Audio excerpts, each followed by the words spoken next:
Muy buenas tardes, amados hermanos, muchas bendiciones, un gusto poder compartir una vez más este día donde estudiamos y analizamos un poquito la palabra del Señor.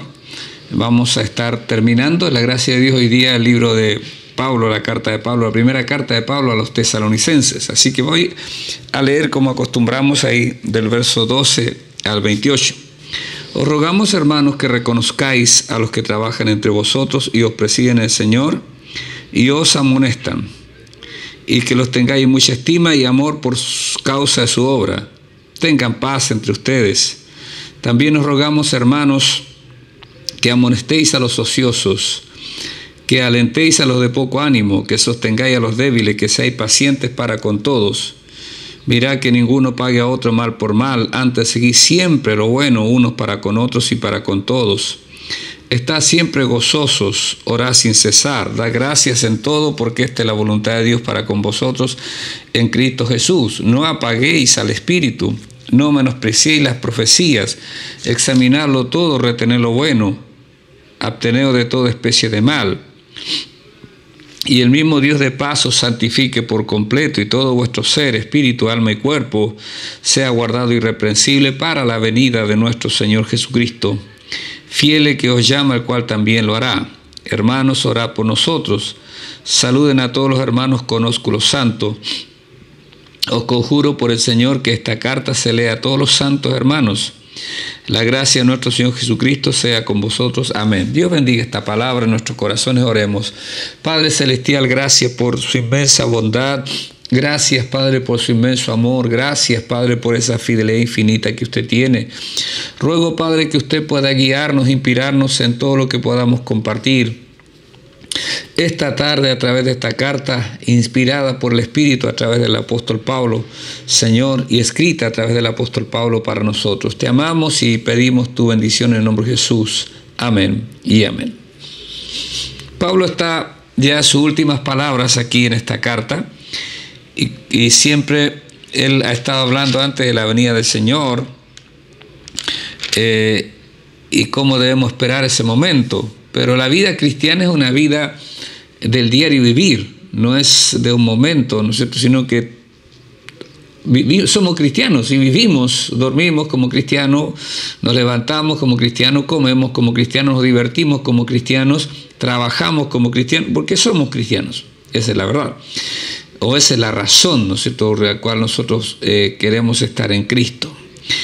Y a esa gente Pablo le va a hablar más, ¿no es cierto?, cosas un poco más prácticas. Y dice: os rogamos, hermanos, que reconozcan a los que trabajan entre ustedes, ¿ya? Y los presiden y los amonestan, ¿ya? Nosotros usamos la palabra líder, ¿verdad? Liderazgo. Y aquí Pablo habla de tres cosas en relación a los líderes, ¿ya? En primer lugar, dice que estas personas deben ser reconocidas entre los cristianos, ¿ya? Y ¿qué se reconocen en estos líderes? Son personas que trabajan entre vosotros. En la iglesia hay gente que se destacan por trabajar más, ¿ya? Tienen más iniciativas, están más disposición, y esa gente generalmente empieza a ocupar lugares de liderazgo en la iglesia, en la oración, en la alabanza, en la seguridad, en el mantenimiento, en el evangelismo, en la educación cristiana. Hay un montón de áreas, ¿no es cierto?, en la iglesia donde se trabaja, ¿ya? Pero el líder, ¿no es cierto?, es un buen título, pero solamente es buen título si es una persona que trabaja de acuerdo a lo que dice Pablo. O sea, nosotros debemos reconocer a los que trabajan. Si usted trabaja en la iglesia, va a llegar el momento donde será reconocido. En segundo lugar, dice que estas personas presiden, ¿ya? O sea, dirigen, ¿no es cierto?, como un pastor que guía las ovejas, ¿ya? Entonces van ejerciendo autoridad también. Entonces hay que reconocer eso en los líderes, ¿ya? El liderazgo no es un título para poner y enmarcar en la puerta de la casa o en la pared de la casa o una oficina del templo, ¿no? Sino que es algo, ¿no es cierto?, que uno debe hacer y ejercitar, trabajar, presidir. Y no solamente eso, sino quizá una parte ingrata a veces del liderazgo cristiano tiene que ver con que los líderes amonestaban, ¿ya? Y esto significa llamar la atención o reprender gentilmente, ¿ya? Es un tono fraternal, como un hermano mayor. Así debemos nosotros tratar a nuestros hermanos. Entonces, no se trata de diferentes personas, sino una persona que tiene estas características, y pueden haber muchas personas en la iglesia, ¿no es cierto?, que trabajan, y en la iglesia quiera Dios que haya mucha gente que trabaje, haya mucha gente que esté dispuesta también a presidir, trabajo primero, presidir después, amén, y que amonesten, que guíen, que exhorten, que orienten a las personas, especialmente los nuevos creyentes. También, bueno, hay tanta gente que necesita atención dentro de un rebaño, dentro de la iglesia del Señor. Ahora, a estas personas Pablo dice que los tengáis por mucha estima, ¿ya? En mucha estima y amor por causa de sus obras, por causa de la obra del Señor. O sea, una persona que está en una comunidad donde recibe la palabra del Señor, la orientación del Señor, sirve en su vida de muchas formas. Por ejemplo, usted es servido cuando viene a congregarse a esta casa y usted ve que hay un grupo de personas que tocan instrumentos, que cantan. Bueno, usted está siendo servido por ellos y tiene un vehículo a través de los cuales usted expresa su adoración al Señor. Alguien estuvo trabajando para que el templo esté limpio, para que usted esté tranquilo. Hay unas personas que trabajan atendiendo niños y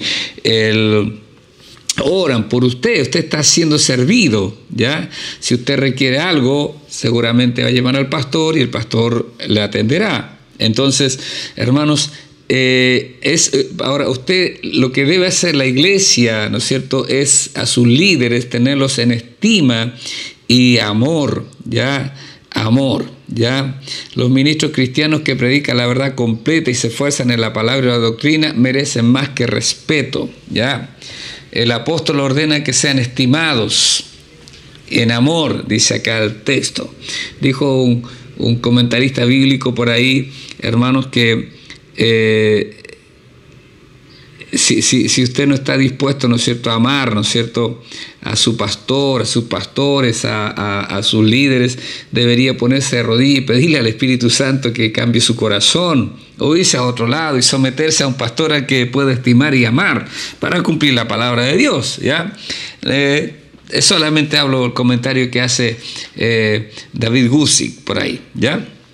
Ahora, Pablo también dice que debemos tener paz entre nosotros. La paz debe regir el cristianismo, ¿no es cierto?, la iglesia. La iglesia no es un lugar de discusiones, de contienda, de peleas y todo ese asunto, porque la iglesia debería ser un pedazo de cielo aquí en la tierra. Y en el cielo no existe eso. La enemistad, las contiendas, los pleitos, los celos, las iras, todas esas cosas son parte de la carne, no del espíritu. El espíritu es amor, gozo, paz, paciencia, benignidad, bondad, fe, mansedumbre, templanza, ¿ya? Entonces, nosotros debemos tener paz. La paz debe gobernar nuestro corazón. También nos rogamos, hermanos, que amonestéis a los ociosos, a los que están ahí en ocio, ¿no es cierto?, no queriendo hacer nada. El ocio es la madre de todos los vicios, decían por ahí. Hermano, entonces están los que están fuera de orden, dice alguien, que es un término militar, que es un soldado que está desordenado, que no está en línea, que no está marchando correctamente, ¿ya? Esta es la persona obstinada que simplemente quiere mantener su propia opinión o preferencia. Hay que amonestarlos, y hay que decir, no puede ser así. Pero cuesta mucho también, porque cada uno a veces se mantiene en su propia opinión. Entonces, que amonestes a los ociosos, que alientes, por el contrario, alientes a los de poco ánimo, los débiles, ¿ya? Que son tímidos y a veces cobardes, hay que darle aliento, ¿no es cierto?, en el sentido de que sean fortalecidos, ¿ya? Sean animados, sean inspirados. Necesitamos eso, es la labor muy fuerte de la exhortación en la iglesia, ¿ya? Los débiles, dice Pablo también, deben ser sostenidos y apoyados con el propósito de construir su propia fuerza en vez de perpetuar su debilidad constantemente, ¿ya? que sostengáis a los débiles. Sostén a los débiles. Hermanos, en el reino hay gente que es fuerte, en la fe digo, ¿ya? En la fe, fuerte. Y hay gente que es débil. Y nosotros debemos a los débiles sostenerlos. No golpearlos, menos matarlos. Eso es lo que está diciendo el apóstol Pablo. Amén. Entonces, y dice que hay que ser paciente para con todos, aunque se deben tomar medidas diferentes con los diferentes tipos de personas, con los ociosos, con los de poco ánimo, con los débiles, pero con todos hay que tener paciencia, porque Dios es paciente para con nosotros. El verdadero cristianismo es mostrado por su habilidad de amar y ayudar a las personas difíciles, complejas. Dios no buscó personas perfectas para traer al reino. La iglesia no es perfecta.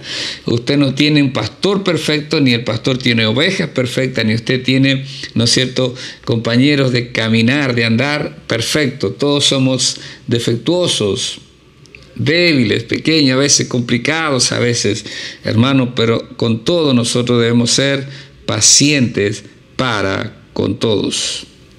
Y cuando soy paciente, hermanos, debo mirar, dice Pablo, aquí hay un mirar, que ninguno pague a otro mal por mal. Nunca en el cristiano debe haber espíritu de venganza. No, ¿ya? No debe haber eso, no debe haber espíritu de venganza en el cristiano.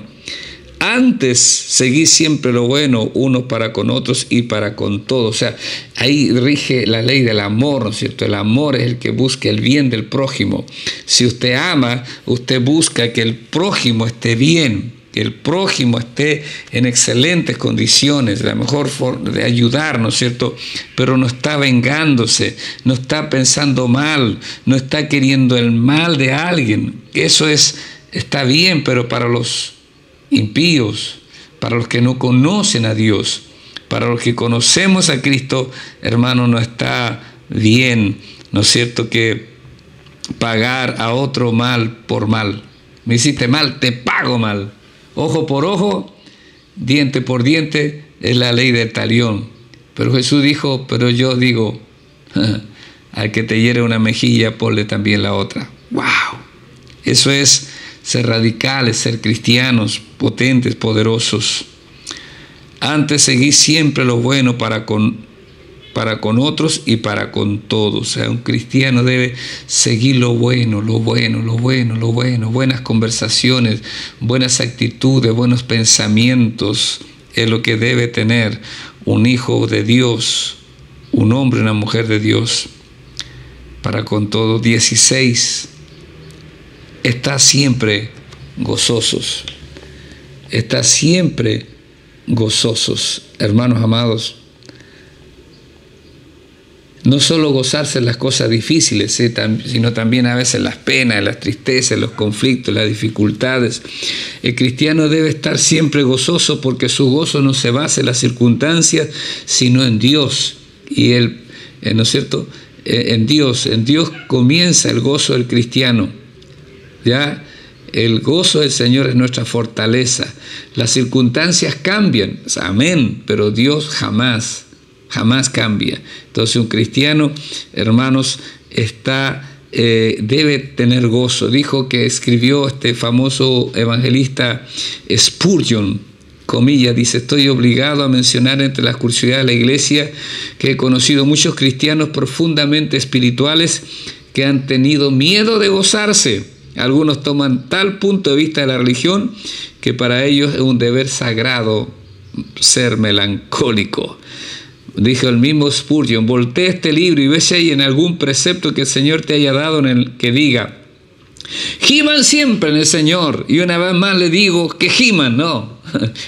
Usted puede gemir si quiere, usted tiene libertad cristiana para hacerlo, pero al mismo tiempo cree que tienes mayor libertad para gozarte, pues así es puesto delante de ti, ¿cierto? Por eso Pablo escribe a los filipenses: gozaos en el Señor siempre. Otra vez os digo, regocíjense, gócense. Es que las circunstancias no son las mejores, no, pero el Dios que tenemos es el Dios mejor. Y es lo mejor que hay, es estar en Cristo Jesús, que nos da fuerza, nos da inspiración. Un cristiano debe gozarse. El cristiano, por eso cuando nos congregamos hay fiesta, ¿no es cierto? Cuando un pecador se arrepiente hay gozo en el cielo, hay tantos motivos, pero uno debe buscar motivos de dar gozo, Una persona, si se detiene un minuto, encontrará motivos por dar gracias. En la mañana, una mañana fresca, a veces húmeda, es tan rica para algunos. O una mañana despejada, un poco más fría, que anuncia un calor fuerte en el día, pero es la mañana. Uno debe gozarse. Gócese en el Señor, goce escuchando cantar los pájaros. Mire, yo nunca había escuchado el canto de o el bullicio más bien de los loros en Quillota, pero desde hace un par de meses me he dado cuenta que han llegado loros ahí en mi población. En la plaza hay loros y hay un árbol, creo que un acacio fuera de mi casa que está con muchas flores blancas y llegan a comer flores los loros, y me deleito de ver esos pájaros verdes y bulliciosos, ¿verdad? Como también me deleito de ver un durazno, cómo floreció y cómo empieza a caer la flor y empieza a germinar el fruto, y ya me estoy gozando. Todavía no me como el durazno, pero pienso que estará rico. Entonces uno se hace, ¿no es cierto?, la actitud, la acción de gozarse por algo. Yo me gozo de poder tener libertad de compartir con ustedes la Escritura. Me gozo, yo no sé cuántos escucharán, verán este tema, pero creo que gente lo verá. Y ruego a Dios y me gozo en eso, de que alguien sea bendecido. Hay tantas razones de por qué dar gracias a Dios. Amén. Estar siempre gozoso, El gozo debe estar en nuestra vida. Después Pablo dice en verso 17, orad sin cesar. La oración debe ser parte importante del desarrollo de la vida de un cristiano. La oración debe estar constantemente en nuestra vida. Usted, yo, nosotros debemos ser personas que oremos. Algunos oran larga y extendidamente, y gloria a Dios por esa gente que tiene la gracia y, diría yo, el don, la habilidad de interceder poderosamente, a veces por horas delante de Dios. Para algunos es un triunfo orar 30 minutos, 20 minutos, pero hermanos, cualquiera sea su punto, ¿no es cierto?, su nivel ahí, hermanos, creo que es un gozo orar. Deleitarse de estar en la presencia de Dios, llevar nuestras cargas, y un cristiano debe fortalecerse y hacerse más hábil y habituado a estar en la presencia de Dios a través de la oración. Un cristiano debe doblar su rodilla en algún lugar, debe postrarse en algún lugar, y a la vez en el día, ¿no es cierto?, puede ir conduciendo, puede ir en un colectivo, pero va en su corazón en comunión con Dios, orando, clamando al Rey de Gloria. Eso debe vivir un cristiano, así debe caminar un hijo de Dios. Hoy día, hermanos, donde hay tanta maldad, tanta tiniebla, tantas situaciones complejas que se dan, hermanos, ¿cómo no dar tiempo a la oración? ¿Cómo no clamar? ¿Cómo no rogar? ¿Cómo no implorar el favor y la gracia admirable de nuestro bendito Dios y Salvador? Necesitamos orar. Y dice, orad sin cesar, sin claudicar, sin detenerse. Hay que estar orando constantemente.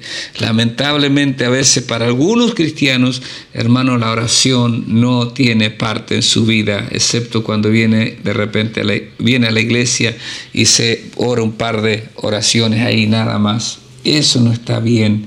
Hay que orar, hay que juntarse a orar.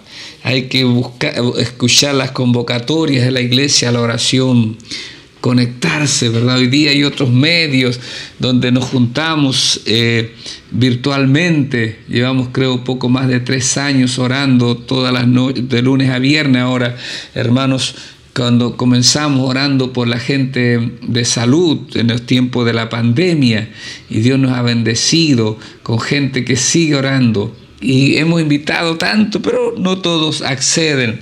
Los martes oramos también, los sábados ahora en la mañana también. Vamos a tener una cadena de oración acá en la iglesia por la convención. Constantemente estamos orando y hay que seguir clamando. Orad sin cesar, da gracias en todo, porque esta es la voluntad de Dios para con vosotros en Cristo Jesús. Damos gracias en todo, amén, porque creemos que Dios tiene el poder para que todo redunde para bien de nuestras vidas. Y puede ser complejo, difícil la situación, que usted no la pueda entender, quizás yo tampoco la entienda, pero le damos gracias a Dios, aún en medio de lo que no entiendo, en medio de lo que no comprendo, en medio de lo que parece que es complejo, es difícil, hermanos amados. Entonces hay que dar gracias a Dios. Un corazón debe dar gracias al Señor. Hermanos, nosotros debemos constantemente ser agradecidos. Jesús sanó a 10 leprosos que se acercaron a Él en un momento. Estaban ahí esos leprosos como parias, ¿no es cierto?, alejados de la sociedad, de su familia, habían perdido toda dignidad, iban con un cencerro y gritando cuando venía gente, inmundo, inmundo, no podían estar en las ciudades. Hermanos, si esa gente se acerca al Señor y el Señor no lo desprecia, y cuando se acercan, Él les da una palabra y les dice: vayan y preséntense al sacerdote, para que el sacerdote certificara que habían sido sanados.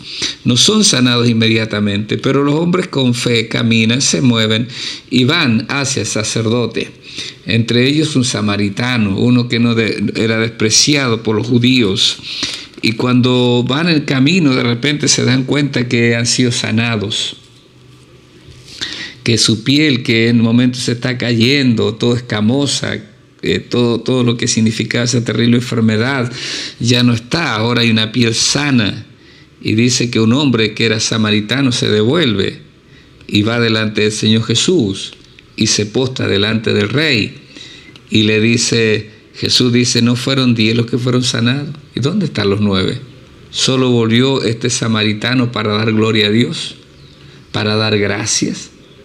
Hermanos, y le dice al samaritano que es salvado. Amén. No solamente fue sanado, sino fue salvado ese día ese hombre. Pero Jesús pregunta: ¿no hay nadie más? Hermanos, a veces somos tan buenos para pedir, pero tan malos para agradecer. Y la gratitud es indispensable, porque solamente un corazón agradecido puede darle gloria al Señor. Solo un corazón agradecido puede postrarse delante de Dios en alabanza, puede celebrar los hechos poderosos de Dios, un corazón agradecido. Por eso la gratitud es tan importante. Creo que la gratitud es muy importante también porque la gratitud nos aleja del pesimismo. Nos aleja del pesimismo. La gratitud es diferente enfrentar un día, como decía antes, nublado, quizás frío, de invierno, y decirlo con pesimismo: oh, qué terrible, era mejor quedarse en la cama, y toda la historia. Es diferente decir: gracias Dios, qué poderoso eres para tener un frío tan grande. O en el verano, acordarnos: Dios, te doy gracias porque allá en julio hacía frío, pero ahora hace calor y reponemos, ¿no es cierto?, nuestro cuerpo, las vitaminas que el sol nos nutre, qué sé yo, un montón de cosas, hermanos, que uno puede dar gracias a Dios. Hay que tener un corazón agradecido. Hay gente que su acento siempre es lo negativo, no encuentra por qué dar gracias. Pero los cristianos debemos dar gracias en todo. En todo, y en todo uno puede hallar razón de por qué dar gracia cuando uno se determina a hacerlo. No apaguen al Espíritu, no apaguen al Espíritu, ¿ya? Nosotros podemos apagar el Espíritu con nuestras dudas, con nuestra indiferencia, con nuestro rechazo hacia Él, por distracciones constantes que tenemos. A veces el Espíritu nos invita y nos quiere llevar al lugar secreto a orar, y hacemos oídos sordos a esa voz. El Espíritu se va apagando, ¿ya? Se va apagando. Entonces, el Espíritu es apagado, hermanos, cuando de repente el Espíritu está ahí queriendo que usted vaya y le hable a alguien, le comparta algo a alguien, llame a alguien, ore por alguien. evangelice a alguien, le comparta algo a alguien, le dé algo a alguien. Muchas veces el Espíritu nos guía a esas cosas y uno dice, no, es mío nomás. No, el Espíritu está obrando. Y que, hermano, cuando no obedezco, empiezo a apagar esa llamita. Dones espirituales, habilidades sobrenaturales empiezan a ser apagadas, hermanos, porque no hacemos lo que Dios quiere que hagamos. Había gozo porque usted se alegraba, se gozaba, abría su boca para alabar a Dios, y en un momento empieza ya a apagarse, y el Espíritu empieza a, ¿no es cierto?, apagarse dentro de usted. Pero no es la voluntad de Dios eso, no es la voluntad. La voluntad de Dios, hermano, que el fuego arda en su corazón, que el fuego arda en nuestras vidas, que la unción pueda correr maravillosamente, extraordinariamente. Pero lo único que puede hacerlo usted mismo. Yo tengo que ser responsable con lo que Dios me ha dado a mí y cómo me muevo en Él para su honra, su gloria, su honor y su alabanza. Seamos agradecidos, seamos personas, hermanos, que oremos constantemente, que demos gracia en todo, que ejerzamos nuestro liderazgo si lo tengo, y si no, estar siempre dispuesto a servir. No paguemos nunca a alguien mal por mal, antes sigamos lo bueno. Hermanos, estemos siempre gozosos, oremos sin cesar, demos gracias en todo al Señor y no apaguemos al Espíritu. No lo apaguemos, porque el Espíritu lo necesitamos. Sin el Espíritu Santo somos nada. Sin el Espíritu no podemos ser vencedores. Sin el Espíritu no podemos ser testigos eficaces de la gloria de Dios. Sin el Espíritu, hermano, no podemos conquistar a otros que vengan al reino, porque el único que convence de pecado, de justicia y de juicio es el Espíritu Santo. El Espíritu Santo es el que quiere usar su vida. Él quiere capacitarlo para lo que quizá usted siempre ha soñado, pero usted no tiene que apagarlo. Usted tiene que dejar que Él fluya más y más, día tras día, vaya en aumento para la gloria del Señor. Amén. Creo que vamos a dejar los últimos versos para una próxima oportunidad de compartirlos. Padre querido, muchísimas gracias por poder compartir con mis amados hermanos, nuestros amigos que puedan ver enseñanza a través de la red. Te doy muchas gracias, Padre, y ruego que en el nombre de Jesús tu gracia siga sosteniéndonos, tu gracia siga fluyendo, obrando, tocando nuestras vidas, nuestros corazones, nuestra mente, todo nuestro ser, y podamos ser así, Padre, fortalecidos e inspirados en el poder del Espíritu. Te damos gracias y bendigo tu santo nombre. Ayúdanos, Dios, Señor, a reconocer a los que trabajan entre nosotros, los que nos presiden, los que nos amonestan, que podamos amarlos, que los podamos tener en estima. Señor, que podamos tener paz entre nosotros. Que Dios, si veo a alguien ocioso, pueda, Dios mío, Señor, amonestarlo. Si hay alguien de poco ánimo, Señor, alentarlo. Si hay uno que es débil, ser paciente para con él.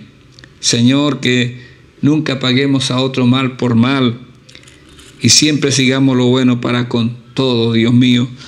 Estar siempre gozosos, orando sin cesar, dando gracias en todo a Dios y no apagando al Espíritu, sino siendo encendidos en el poder del Espíritu Santo. Gracias, Padre, en el nombre de Jesús. Amén y amén. Un abrazo fraterno, mi amado hermano. Dios les bendice a cada uno de ustedes.